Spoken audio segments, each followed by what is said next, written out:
to order the Board of Health. Ladies and gentlemen, Pledge of Allegiance.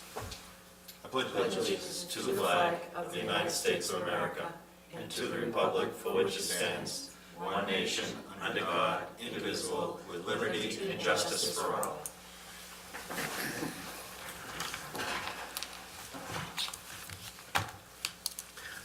Approval of the minutes. We have minutes tonight from April 23rd, 2019. Mr. Chairman, I'll make a motion to approve the minutes of April 23rd, 2019. I'll second. I have a motion and second. Are there any other comments or discussion? If not, all in favor? Aye. Opposed? Any abstentions? One. One. So it's 4-0 and 1, Susan. Okay. Citizens' time is, you're all here for something that is on the agenda. Thank you. Chairman's report. I do have a report, and I want to note that our budget last night was approved by town meeting. I also want to thank many people for passing the warrant article, which involved the town purchasing a vehicle for this board, one that we very much need. I would like to thank the capital budget. I'd like to thank Ways and Means, Mr. Sagarino, who was very, very helpful, and of course our board and our professional staff. So I just wanted to pass that along. Subcommittee reports. I don't think we have any this evening. At this meeting. So next is we have a variance. Jimmy's Family Restaurant, 279 Cambridge Street, Unit 5A. Massachusetts Merged Food Code 5-203.13 A and B. Please come up to the, and do we have something for them to sign in, Susan? No, but I have their names, so I'm good. You have their names. You have a selectman here. Would you like to join them, or? Okay, thank you very much. Our health agent. Good evening. So Marita and Ronaldo are here tonight to request a variance, and they're from Jimmy's Family Restaurant. The food establishment has been existing for many, many years, and the current owners have been there the last 14 years. There is a very small kitchen. There's also a very small restroom where there's just one restroom in the establishment. They've been allowed through the years to use their toilet to dispose of mop water. That was allowed. It wasn't prohibited in the food code at the time. And mop water can't be disposed of in the hand wash sink. It can't be disposed of in the wear wash sink or in a prep sink. That is prohibited in the food code. It's also not recommended that it be disposed of outside. So the toilet is the most logical place to put it. And that's not unusual. Other health inspectors have, in other towns and cities, have done the same thing with situations as such. So Massachusetts had updated their regulations in October 2018. They adopted the 2013 FDA Food Code, and they also adopted the 2015 FDA amendments to the 2013 Food Code. So in that, there is a new requirement. So a new requirement was added. It's Chapter 5, Section 203.13, letter B, which states toilets and urinals may not be used as a service sink for the disposal of mop water and similar liquid waste. So in order to correct, was cited to the restaurant to ask them to put one in. And Marita explained to me that there just wasn't any place to put it. And as I mentioned, we don't want it anywhere in their kitchen because you don't want any contamination of food. So I asked that she have her plumber go out and take a better look. Since he's the professional, he might be able to find some place in the restaurant to put it. And he could not. And there is an email from him stating that's enclosed with your paperwork. So the variance that they would like to receive is from Chapter 5, Section 203.13A, requiring a service sink, and B, which prohibits the use of a toilet for mop water disposal. And they would like to continue using the restroom toilet to dispose of the mop water. I don't see a problem with this. In the 14 years that they've been there, I've never received any complaint about a dirty toilet, not even a dirty restroom. So they're very conscientious about keeping their restaurant clean. So I do have a couple of conditions, however. So my recommendation to the board is to approve the variance to allow Jimmy's Family Restaurant to continue using the restroom toilet to dispose of mop water with the following conditions. So the owner will continue to ensure the toilet and restroom is cleaned prior to opening, as you normally do. If the kitchen, if kitchen renovations are conducted within the restaurant or additional spaces acquired, for example, if they take over maybe a space next to them, then this variance would become void and installation of a service sink would be required. So, Mr. Chair, I have just a general concern. Jimmy's is a landmark in town. That aside, this regulation must have gone in for a reason. It specifically says not to put stuff in the toilets, et cetera, regardless of how clean Jimmy's has been. This regulation must have been put in place for a reason. The state felt it to be important. So my concern is not the cleanliness that Jimmy's maintains his toilets, but what are we saying as a town where we have over 200 establishments and things turn over all the time regarding precedents? I'm concerned that what we say here is going to carry over, and I get there's not enough space, et cetera, but this specifically says, do not put wastewater in the toilet, specifically. So the state must have felt that there was a big issue about this in order to update this. I don't know if you are privy as to what the state was thinking. It was the but- FDA, actually. I'm sorry? It was FDA, not the state. Okay, all right. So, so it's a federal thing. So, I'm just concerned about saying, sure, Jimmy's has a great reputation, it's a landmark in the town, and there's never been an issue there with something that the state, and our job is to uphold what the state says. But just giving a variance. This type of variance feels different to me than grease traps and things like that. So I was just concerned with reading this, that we are actually truly going against a concern that the state has. And I just wanted to open it up for discussion. Sure. Mr. Chair, so do we know why the I will- FDA has asked for this I variance? will tell you, Yeah.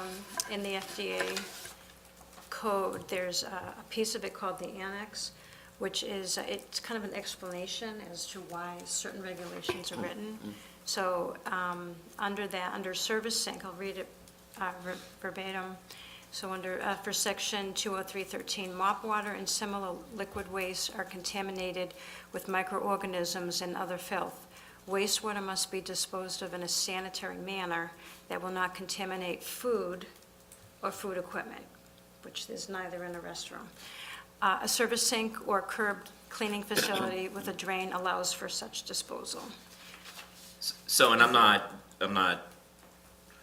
mean, they're putting the regulation in for a reason, but I think there's more dangerous things that go on in the bathroom than mop water down the drain, right? And I hear what you're saying, because I agree with, we start one, what's the precedents we're setting? But that being said, I mean, maybe we can put a recommendation in, if we are going to approve this, that they can't do it during, open hours, they only can do it before or after business hours, and they can't, unless there's a mess or an emergency that they have to mop the floors or what have you. Because I hear what you're saying, I just think if they don't have room for it and they've been, a great restaurant in the town, I would hate to see them being penalized because of space, and they seem like they were willing to do it. No, I hear you. It's just that it specifically says toilets and urinals may not be used as a service sink. Right. So this is what the feds are saying. I agree. Is a So- service sink though too, it's not just for disposing, right? That you use a service sink for other item, because I'm not as clear with the because that's what I'm thinking too, it's a service sink that's not just for disposing, can they use it for other, I mean, or is it just for disposing? It's pretty much just for the Just mop water disposal, Okay. right?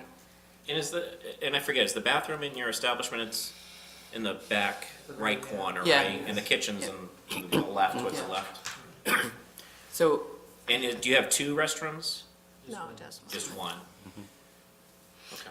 is it also a concern that particles, like other than liquids, would go in? Is that it? Like, should be any Yeah, I type of asked- filtering thing, like a, that's I asked the plumbing inspector to find out, if it was something to do with maybe the plumbing code, the national plumbing code, or even the state plumbing code, and he said no, that there wasn't anything that, there's nothing prohibiting it in the state plumbing code, is what he told me. And Marlene, you've been obviously in there several times, right? Is this I don't want to do it because it's expensive, or is this truly, there is not a lot of space and I know the restaurant's small to begin with, but. From what I can see, there really isn't any space to put it, unless they were to, because Susan and I went in and we saw an area where there is a hot water heater, and so that's why we said you need to get the plumber to look at that, because you have to go into the floor, into the ground. I don't know how the pipes run. Right. So that's why we said this might be a good place for it, as long as the plumber okays it, and the plumber said that. Even like outside, behind the building, there's nothing, I mean, granted, it's winter and et cetera, but there's nothing outside where a receiving area could be placed to flush the water. Condominium rules is. yeah, they wouldn't, they're owned, privately owned, right? For the same reasons that you feel, you question, are the same reasons why I don't have a problem with it. And that is, sitting on this board for 31 years, there has been so many restaurants that have come before us. Our experienced health agent feels that it's not an issue. During all of the years, there's not been a violation of the food code. How many restaurants can say that? And the Board of Health has never received a complaint about a dirty toilet or a dirty restroom. For this particular situation, I feel they have been here for, how many years have you been? 14, 14 years you've been as the owners there. as the owners, 14 years, and I don't feel we've ever had an issue. The only thing that I would change here is just to remember that this is revocable, and that is, so if you both all of a sudden have an issue and the place turns horrible next week, that we can revoke it, but for me, I trust my food, my Marlene, and as health agent, and never a complaint, never anything, and I've eaten there myself in prior years. And just to add, I agree with you, David, but I was thinking, Marlene, the only situation that could occur, I mean, you could have someone that gets sick in the restaurant and they have to clean it and it has to be disposed. So I don't know if we can do it just for opening and closing. Well, I just think instead of or in case of emergency. Emergency is different, yeah, you probably have to write, I Like just don't normal know. cleaning which they probably Yeah. wouldn't do during business hours anyways, No, but if I've they're emptying- I've never seen it, and I'm sure you don't, but I just If concerned they're that emptying they. mop water, just do it after they close or before Yeah. they. I just thought it merited Yeah, a little sure. more Yeah. focused Oh. discussion than just saying, doubt. Yeah. okay, because the code says what the code Well, says. and I think it's a good point, right? I think as a board, this is not a precedent, right? This is just this is an exception to the rule because of the circumstances around it. So I'm satisfied with the discussion that we've had. I'm obviously satisfied with our health agent, but I'm glad we had the discussion. Thank So, you. Mr. Chairman, So we'd like to add two other conditions. If I think that they will use the toilet as a disposal, as a dispose, I don't know how to say this. How would you like to say this? During hours that they are closed or during emergency situations? So they can only dispose of mop water after hours? Off hours, yeah. Or in case of Or in Or in case of. Where's the mop and the bucket kept during hours? Yeah. In the back room, there is a small room Is it enclosed? where the boiler is located. In that room. Yes, it is, it has a door. And the number 4 would be that this variance is revocable if violations occur. Would that be the word, or would you use, Isn't that a given? Yeah. Yeah. I Isn't just it a think given? that it But we should can be. put it, I think it variance needs- I can be need- revoked by the Board of Health. But can be revoked by the Board of Health. Can you accept those conditions? I have no problem with that. Is there any other discussion? Mr. Chairman, I'll make a motion to approve the variance for Food Code 5-203.13 A and B for Jimmy's Family Restaurant, 279 Cambridge Street, Unit 5. second, With the conditions, with the amended conditions. second. I have a motion, second. Is there any other discussion? If not, all in favor? Aye. Opposed? 5-0. Thank you for coming, Thank you so and much. I think you've heard the conditions. Marlene will be sending you a note, a letter, so you will have that for your files.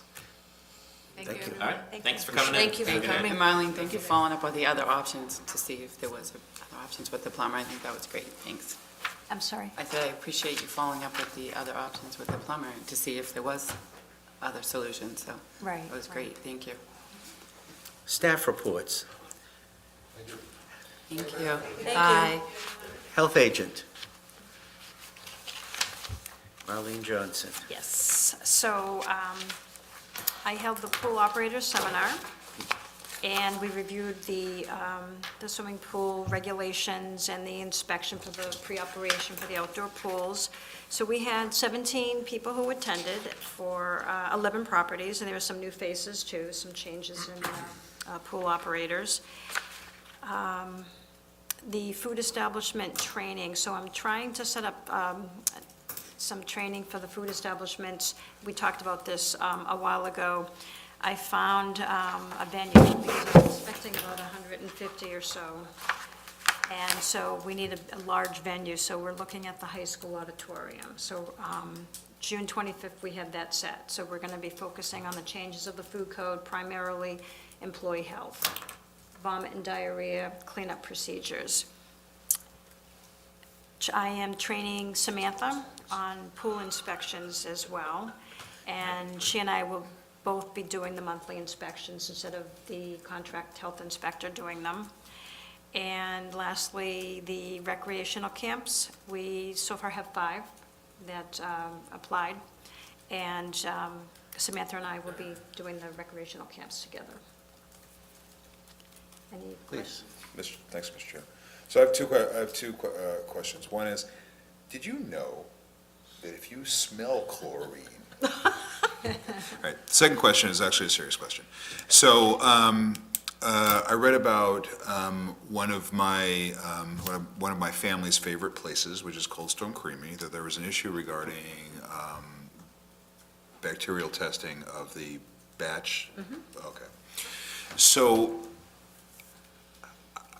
I'm a little concerned about this. I understand that it was cleared, you stopped production, and they had to have 3 samples. I get that. How does this happen to begin with? Is it a cleaning issue? And I know you spoke to the PIC, and that's all great. Right. But is it a cleaning issue? To me, my naivete, so please educate me, this seems to be a never event. I would think that this never should occur, ever. So, and to think that before I don't know how many, if it was just those couple of samples or that one sample or whatever that was positive, but this is a great place. It is, it's a longstanding establishment in Burlington, and I'm just wondering, how does this happen, and shouldn't it be a never event? No, well, I did provide some information from the Food Protection Program, and they say, and I'll reiterate from their document, the bacteriological standards are intended to provide guidance for enforcement and provide only one view of the total frozen dessert manufacturing environment. The standards were never intended to be used as a rigid enforcement tool, especially on the first analysis. It should be noted that frozen dessert regulations do not consider one excessive count as a violation. The presence of coliform is an indicator of inadequate operational sanitation and control somewhere in the process. Bacteria counts slightly above the standards should only be a wake-up call. It should alert the machine operator that something might not be right with the cleaning, the temperature, the storage, or handling. Intervention by the local Board of Health at this point is often unnecessary. So they're talking about, just that one. So, as I mentioned in their guidelines, it's the third failure within the 5 samples. So we keep track of all the monthly testing that comes through. And generally, I've seen it where they were failing because somebody wasn't cleaning and sanitizing the machine properly. I've also seen where there are a lot of parts to these machines. O-rings is a big one, so if some of the parts become worn, they're difficult to clean properly. And so that can also contribute to some high counts. If they change their sanitizer, so if the machine manufacturer recommends a certain type of sanitizer, if they change, maybe they want to go with something less expensive, or what have you, sometimes that can affect it too. And then one very interesting case that I had with a popular restaurant in town was the pastry chef was very diligent, and she tried everything, even had the manufacturer of the machine come in and review with her how to clean it. So she was doing everything right. So then she started to look at the ingredients. It was an ingredient. It was a French vanilla ice cream, so she used eggs. And so she said, I'm going to try and get a different vendor to send me some eggs. And as soon as she tried the new vendor, no more problems. So perhaps the eggs were not under proper temperature control during the delivery. So is this, does this merit a checklist kind of scenario? Do people use checklists when they go through the cleaning of the machines or things like that? I would imagine that they would. It's very rare when this Okay, happens. all right. If it's a very rare thing, that's fine. It's a popular place, it's a great place, and I just want to make sure that we are, obviously you are advocating by stopping and maintaining testing, but I just want to make sure that we have an understanding of Right. how we can prevent this kind of stuff. And they're required to do regular testing, so the testing is always coming into us. So if we do see something like this, we're alerted right away. Is that how we found out Yeah. about this? Yes, oh, yes. Any other questions? I have, okay. Please, go ahead. So Marlene, corporate chefs, I seen that they have a variance through us, do they not? Well, there's several in town. Well, besides the grease trap variance, Yeah. it was, because it was new to town, wasn't it like I don't think it's maybe I'm corporate. thinking of it differently. Are there people supervising there all the time, or is this? Yeah, I think that was like a self-serve. Was it Oh, the vending, yeah. the That was vending next- thing? That was Yeah. Nextine. That was Nextine. That's not this They one never here? went forward with that. Oh, they didn't? That was the unattended Yes, Yeah. food establishment, and they never went through with that. because that was, I think, my concern. I remember clearly about the variance, about, making sure that it was well supervised. And clearly, although it's not the next time, clearly it's not being well supervised. So I have a concern with that, for sure. Right, yeah. They didn't have a utensil or deli tissue. So what are they doing now? So they're not using the variance that we, So this is not Nextine, the one that's in my report. but this is a different This is a facility? different. I'm sorry, okay. Right, yeah, they're totally different. These are So the ones who that's do the corporate. breakfast and lunch kind of thing. Right, yeah. Breakfast and lunch in an office building. Gotcha, So, okay. and that one does have full supervision. They do. They just didn't They Just didn't have have it. Missed it deli or tissue out. being and sloppy. Yeah. Somebody complained and, Gotcha. yeah. Yeah. Okay, thank you. I have one question. Wayside Commons wants to bring in a number of food trucks. Correct. Will all of those food trucks be inspected? I would assume they would all need to be inspected by you and permitted. What about Corey's? I know that the police department and the town clerk requires each one of those truck operators to be quarried. Is that correct? I believe it's a regulation through the police department, not the clerk's office. Okay. And it's the quarry and fingerprinting. And so they're required, all the food trucks are required to have each employee obtain that. So they will be quarried. Yes, they have to be. Now, if they're not quarried, you can't permit them, is that correct? I work with the police department, so I let them know when I have an application. It doesn't Okay. hold me up, I still do my inspection. And then once they are okay with the police department, then they can then operate. And I wanted the public to know, people in Burlington, that each operator of a mobile truck has been quarried by the police department in this town, and I think it's important that they know that. Thank you. So in this case, we kind of don't give the okay for the occupancy, the police do. Right. Cool, okay. Very interesting. If there are no other questions, do I have a motion? So Mr. Chair, moved. What second is that? I'll second. That second. All in favor? Aye. Opposed? 5-0, thank you. Director of Public Health. Yep. I just wanted to remind everyone that our health fair is this Saturday, May 18th, from 10 to 1 p.m. So we have various speakers and demonstrations. 10:15, we're going to have someone speaking on dementia and Reiki.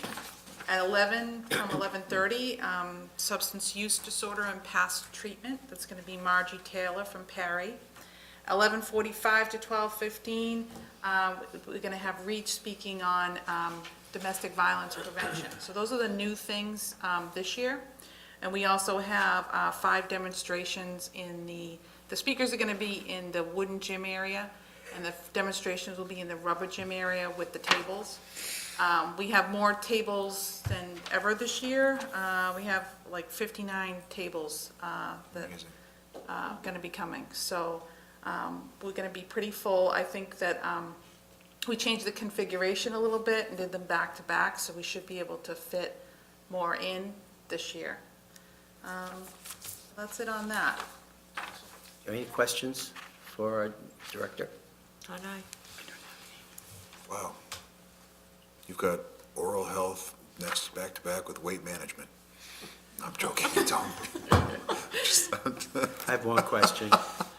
I noticed that you went to a subcommittee meeting on low-impact development, and I did talk to Conservation about that, and we need to talk to them about this issue of low-impact development.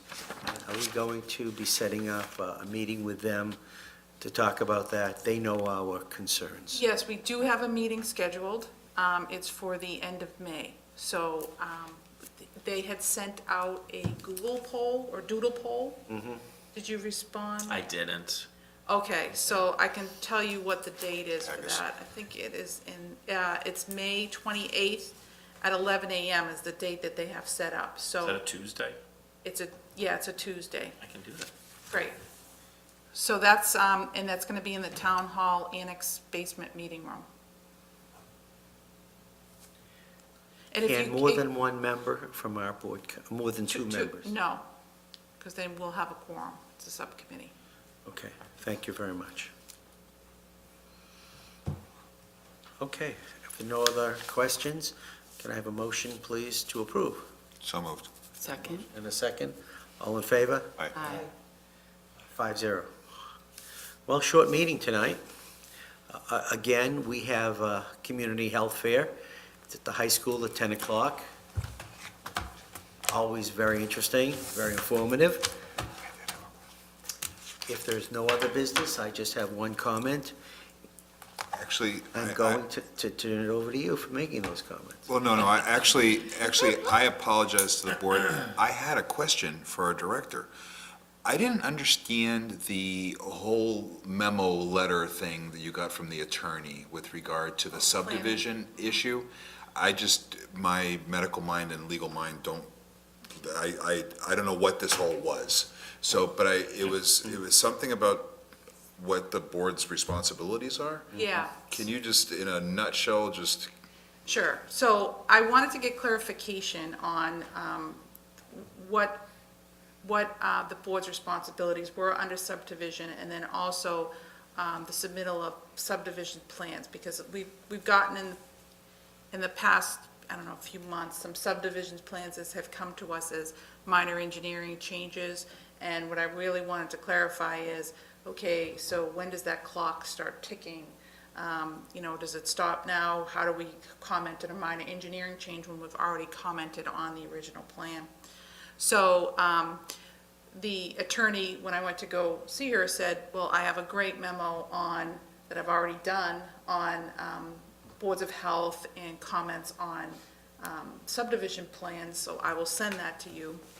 So she sent this to me for informational purposes for myself and for the board as far as what their authorities are under subdivisions. And so this goes into pretty much detail, it's pretty detailed, yeah. But I think the basics of it is that, the Board of Health's role is to provide recommendations to the planning board. And then also, those recommendations need to be reasonable, and they can enforce their own regulations on subdivisions, and then make recommendations above and beyond those regulations if they pertain to public health. yeah, okay, I got that part. I will also send the board, I think I still have it in my files, alternate interpretations that I think everybody should read. I think the ones we received were very confusing and not, and I'll have to go through my other ones, which is determination and the interpretation of Independence Park versus the town of Barnstable, which we, Boards of Health in the Commonwealth, have lived with. And I think we need to really take a look at that also, because I found these very confusing. Because I have to say, that this actually gives the board a lot of latitude in considering what it Correct. considers a public health issue. I mean, we talk about stagnant, we talk about water not draining, we talk about, whatever, but we actually can have a lot of latitude here. Only with subdivisions.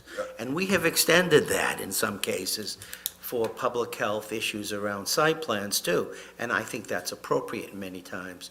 But I have another interpretation, albeit it's old. It's old and I'll have to find it. But I found that the latitude was even greater in the earlier interpretations of Independence Park. But I'm not a lawyer. Good. Just play one a week. Just play one on weekends. No. I'm better than a lawyer. Only kidding. So now, would you like to make a motion again to approve? Yes, I would very much, no, do we need to? It was just a question off the side. Question? There's- So I have a motion and I have a second. All in favor? Aye. Opposed? Get 5-0 again. I'll let our former chairman make the last comment about. Oh, sure. But may I first say that I wish our esteemed colleague safe travels. Thank you very To much. the British Isles. Thank you. And check out Salt Tower. It's a nice place.